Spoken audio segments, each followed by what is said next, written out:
Cette semaine, afin de mettre de l'huile sur le feu provoqué par l'ouvrage Les Fossoyeurs, Le Monde a publié un édito intitulé « La dépendance liée au grand âge est un choix de société ». Cet édito a réussi à faire un sacré grand écart.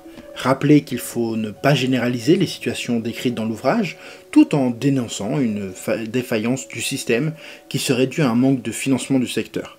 Tant bien même, comme le précise l'édito, que les financements sont les mêmes pour tous. Ça vous paraît bizarre? Moi aussi. Mais enfin bref, la vraie déception de cet édito vient de l'absence de réflexion sur le thème pourtant donné en intitulé « La dépendance est un choix de société ». Ce thème sous-entend que la dépendance pourrait être évitée si on faisait les choix politiques appropriés. En voilà une question intéressante. En voilà une question qui devrait nous passionner bien plus.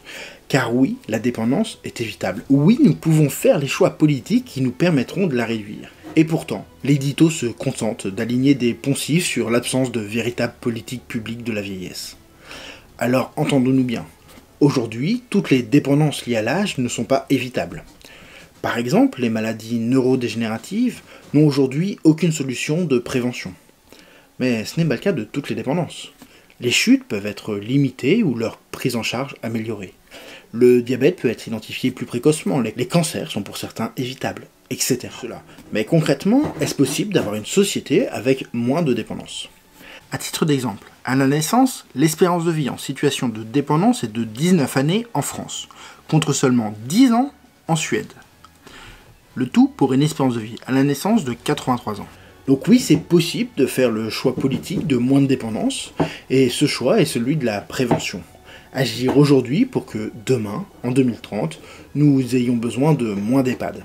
Ce n'est pas un choix facile, car il n'y a pas d'argent magique et l'investissement nécessaire serait certainement pris à celui dédié à la rénovation des EHPAD qui en ont évidemment besoin. L'équation est alors celle-ci. Tout miser sur les EHPAD, car les besoins en matière de dépendance seront importants demain, et prendre le risque que ce ne soit toujours pas suffisant, car les besoins vont croissant. Ou au contraire, tout miser sur la prévention, afin que demain, on n'ait plus besoin, ou presque, d'EHPAD. Mais prendre le risque alors que la prévention ne fonctionne pas. Voilà le genre de débat que j'aimerais voir advenir lors de la campagne présidentielle. Voilà qui me semble bien plus intéressant qu'une ultime promesse d'argent magique ou d'autoritarisme de l'État dans le but de s'assurer une victoire électorale.